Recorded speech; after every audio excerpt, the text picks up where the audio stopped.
Olá!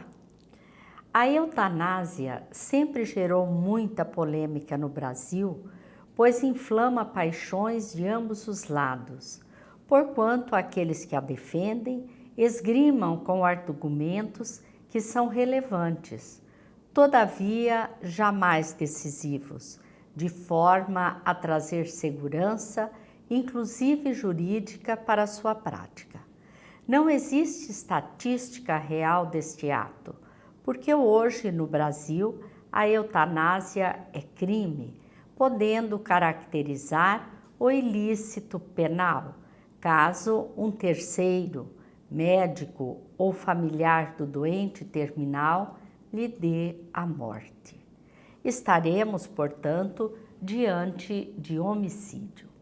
Pessoas defendem a prática da eutanásia mais por desconhecimento das leis divinas do que por maldade.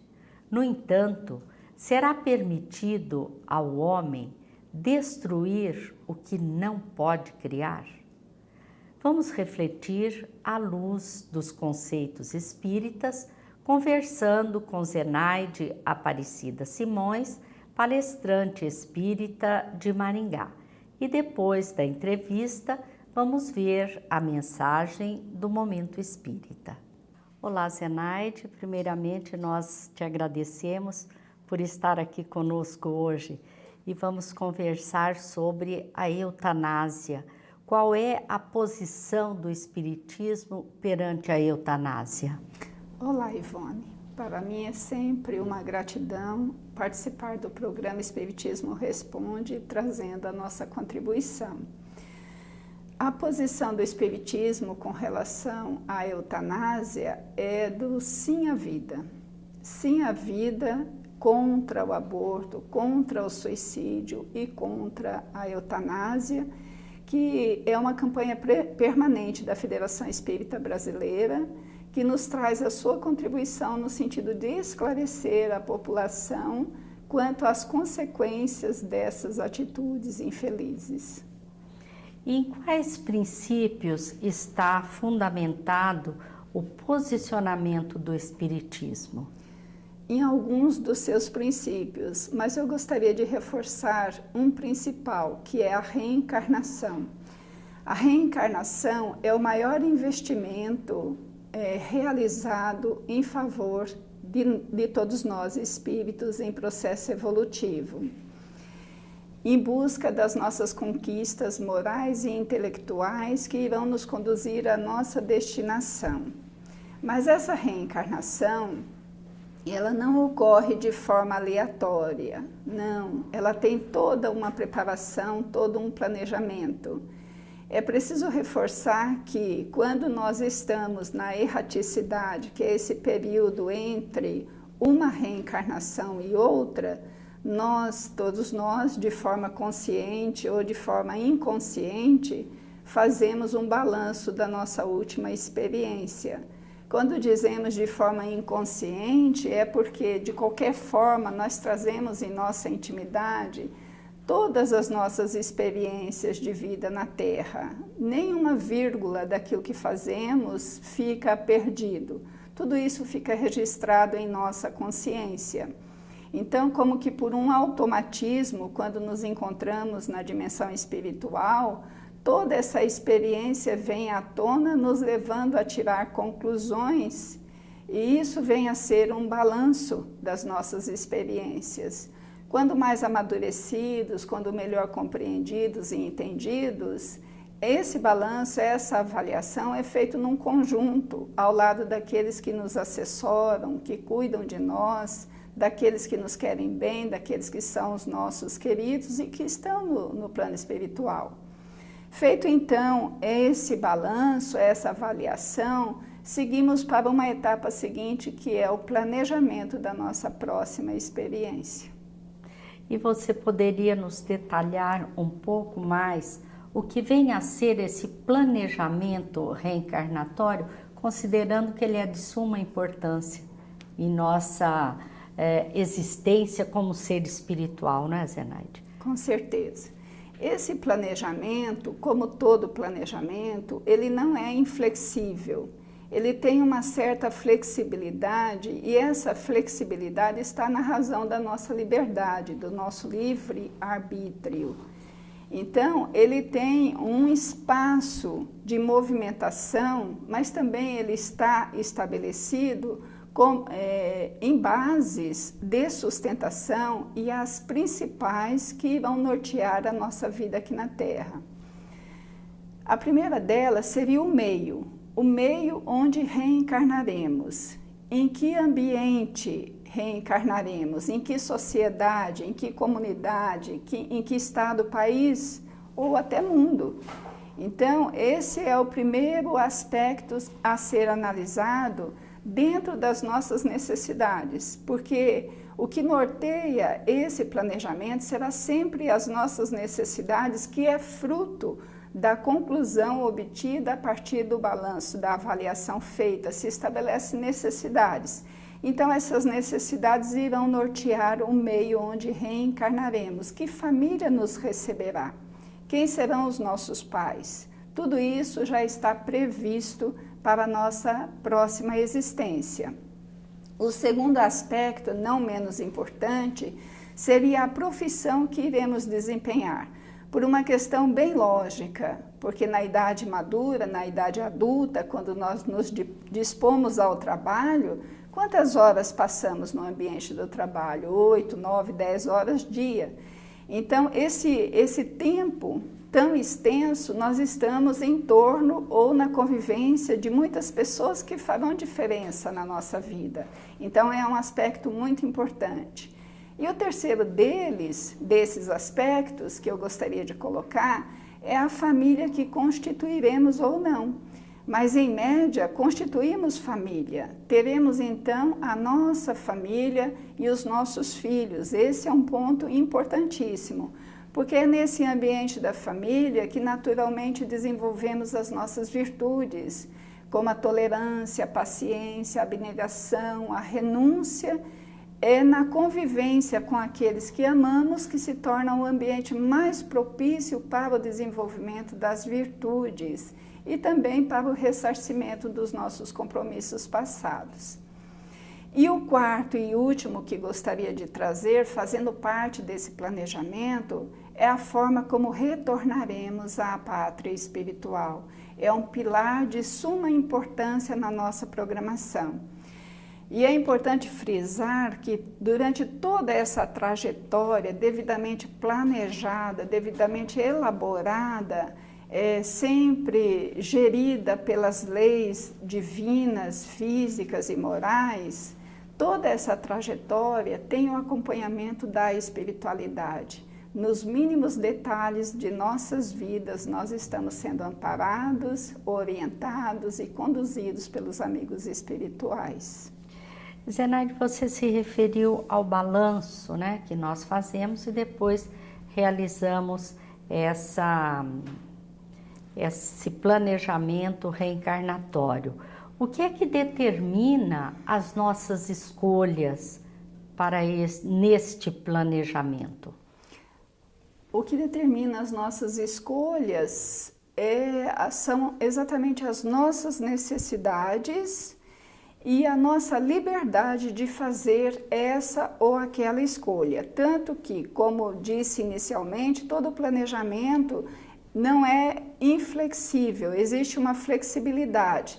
E em função da nossa liberdade de escolha, haveremos de seguir esse ou aquele caminho. E esse ou aquele caminho poderá determinar o êxito esperado para a reencarnação ou insucesso caso nos desviamos por demais desse planejamento estabelecido. O Livro dos Espíritos, ele trata de uma questão muito importante relacionado a esse contexto que estamos colocando, que é o primeiro de todos os direitos naturais do homem. Você poderia falar sobre ele? O primeiro direito, até levando em conta toda essa programação de vida, o primeiro direito que cabe a todos nós é o de viver, é o da vida. Esse é o primeiro direito estabelecido a todos nós. E por ser um direito de todo ser humano, torna-se um dever das outras pessoas não cercear essa vida sob nenhuma justificativa, sob nenhum motivo, não existe nenhuma justificativa para se cercear esse primeiro direito, que é da vida, concedido a todos nós. Zenaide, vamos imaginar um homem agonizante, preso a cruéis sofrimentos. Sabe-se que o seu estado é desesperador e muitas vezes irreversível. Será lícito poupar-lhe alguns minutos de angústia, apressando-lhe o fim? Nós temos visto muito essa questão na mídia. Ivone, cabe muitas considerações, cabe muitas reflexões em torno da morte. Nós temos, por uma questão cultural, um receio de pensar ou de tratar desse assunto que é a morte física. É tão forte o temor da morte por parte de muitas pessoas que muitas vezes deixamos de levar nossas crianças num velório porque morte é ruim, morte é horrível, morte é triste. Então criamos um contexto muito assim deprimente da morte. No entanto, a morte não tem essa conotação que nós insistimos muitas vezes em dar. A morte faz parte do processo da vida. Quando nós reencarnamos, nós já estamos caminhando para o retorno. É a única fatalidade, é a única certeza enquanto estamos no corpo físico é que retornaremos, todo mais é possível de ser mudado. Mas a morte então, ela tem o seu significado, ela tem a sua importância fundamental para o processo de evolução de todos nós. E morrer, para muitos de nós, nem sempre significa desencarnar. E esse é um aspecto fundamental para a análise com relação à eutanásia ou com relação ao suicídio direto ou indireto. Porque morrer nem sempre significa desencarnar. O corpo poderá estar morto, literalmente morto, e nós ainda temos alguma vinculação a esse corpo, e isso traz uma série de consequências e de transtornos. Então, seria muito importante que refletíssemos sobre esse estágio da vida quando se aproxima o momento de retornar, para nos prepararmos melhor para ele. De maneira que quando tivermos que passar por essa experiência, ela seja o mais suave possível e que a desencarnação ocorra de uma forma muito serena, muito tranquila também, porque na sequência da desencarnação virá a libertação, o retorno sereno e tranquilo para a pátria espiritual, de onde é a nossa origem. E muitos nos preparamos uma vida inteira para esse momento dos dias ou dos meses finais da nossa vida. Muitas vezes o significado da nossa vida ou a experiência mais expressiva, o ápice da nossa reencarnação poderá ser nos derradeiros dias de vida na Terra. Zenaide, eu gostaria que você esclarecesse um pouco mais sobre a diferença entre morrer e desencarnar. Sim, Ivone. Vamos esclarecer pontuando a questão de que todos nós somos espíritos imortais e que transitamos de períodos em períodos pela vida na Terra. Para que isso ocorra, é necessário que haja uma ligação de espírito ao corpo físico, porque a essência do espírito é totalmente diferente da essência do corpo físico. É necessário um elo intermediário para ligar essas duas essências espirituais à material. Nós estamos ligados ao corpo físico, célula a célula. E por ocasião da morte física, esses contatos precisam ser desfeitos célula a célula. Então, enquanto houver uma gota de vida no corpo físico, essas ligações estarão firmemente estabelecidas.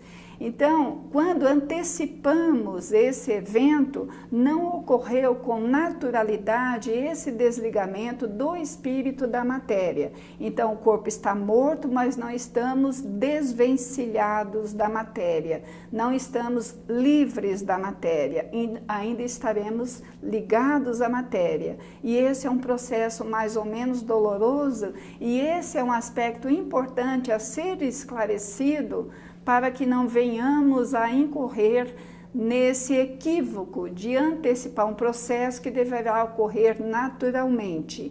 E quando dizemos naturalmente, é porque estamos sob a égide das leis divinas naturais, e são essas leis que determinam qual será o momento ideal. Por isso, não à eutanásia, não ao suicídio, né? É isso não mesmo. à pena de morte. Não à pena de morte. Certo. Zenaide, o que se passa na visão espírita com o moribundo nos meses, dias, horas ou minutos que antecedem a sua partida? Que também é uma preocupação, né? As pessoas pensarem o que eu estarei sentindo. É bem interessante, esse é um fenômeno extremamente esclarecedor. E é com essa resposta que gostaríamos de esclarecer o porquê que é tão importante esse período que antecede a passagem ou retorno à pátria espiritual. Porque a fragilidade orgânica, a fraqueza que as doenças provocam organicamente, que vai tornando o organismo cada vez mais frágil, mais debilitado, isso promove um fenômeno muito interessante, que é o desprendimento parcial do espírito. Ele não está morto, o corpo não está morto, não está desencarnado, porém ele tem uma ligação ainda com esse corpo, porém tem uma amplitude da percepção da dimensão espiritual. Isso amplia a sua capacidade de compreensão, de entendimento, e ele faz reflexões enquanto o corpo está debilitado e fragilizado.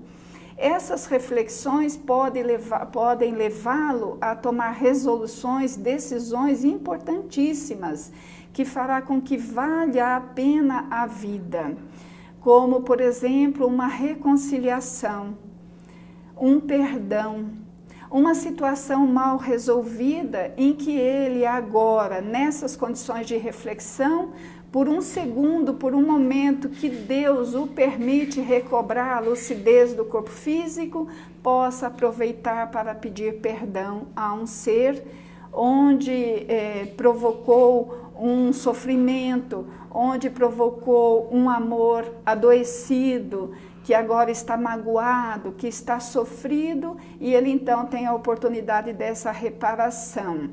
Um arrependimento. Um arrependimento que o levará ao pedido do perdão ou a perdoar. Nós temos notícias de quantos processos de quase morte que a pessoa vai e retorna. Nós temos também tantas outras notícias que um moribundo visita um parente e que aquele parente tem a noção clara, perfeita, que aquele alguém querido esteve ali no seu ambiente. Isso é uma demonstração da continuidade da vida. Então, é um momento muito propício esse às reflexões. E muitas vezes nós observamos no nosso doente querido no leito de dor, observamos lágrimas que lhes vai e pensamos muitas vezes, por conta da nossa visão ainda materialista, focada no corpo, que aquelas lágrimas são consequências de algum processo de dor intensa e pode ser um processo de emoção. Pode ser um processo de reencontro consigo mesmo, com a consciência própria, com a consciência divina tão propícia a tantas transformações. E é tão importante que isso aconteça nessa vida, nessa programação atual, porque aquilo que não será resolvido nesse momento ficará protelado para as próximas experiências. Então, esses momentos finais, esses meses finais ou dias que seja, ou horas que sejam, poderão fazer significativa diferença para a felicidade futura nesse portal da imortalidade. Zenaide, suas colocações foram muito importantes. Com certeza esclareceu-nos sobre essa questão e, por certo, dará assim mais força, mais bom ânimo àqueles que vivem uma situação como essa.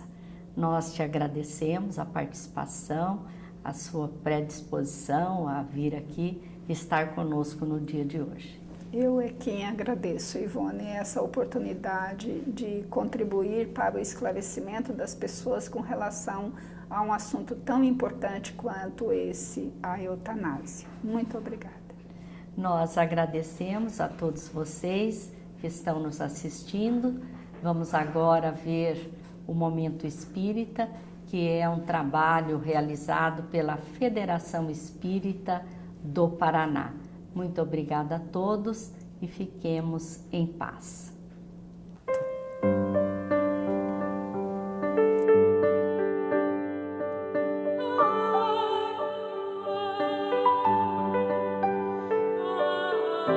Ele não tinha sombras. Ele era luz.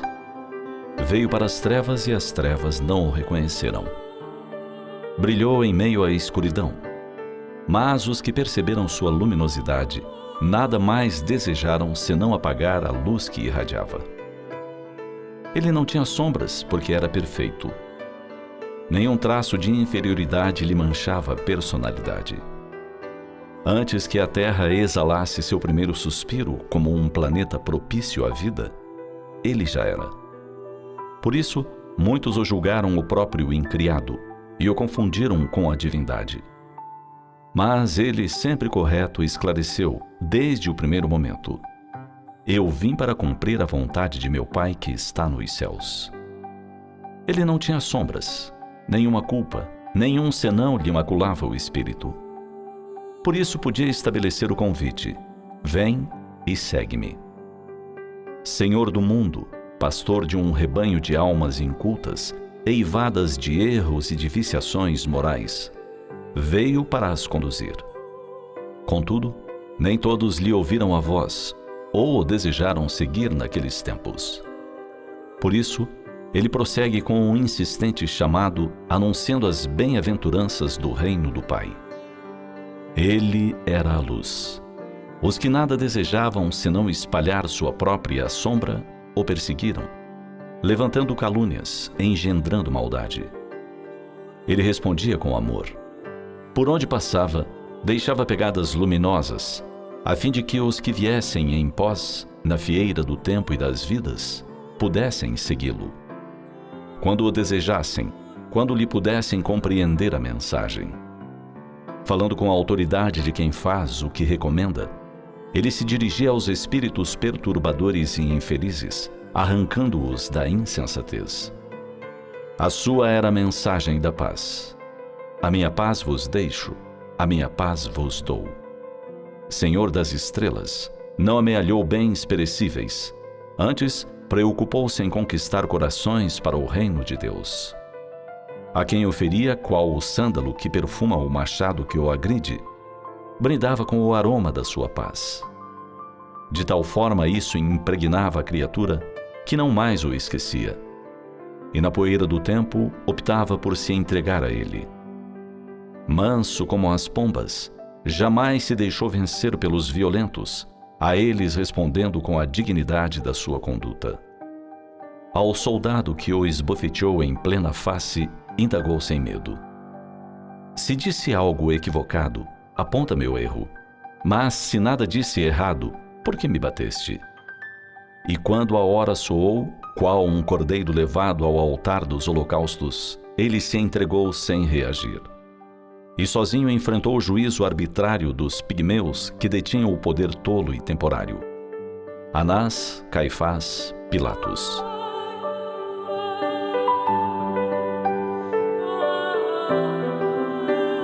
Ele era o Senhor do mundo e submeteu-se à justiça comezinha dos homens, ensinando que o exemplo fala mais alto do que as palavras.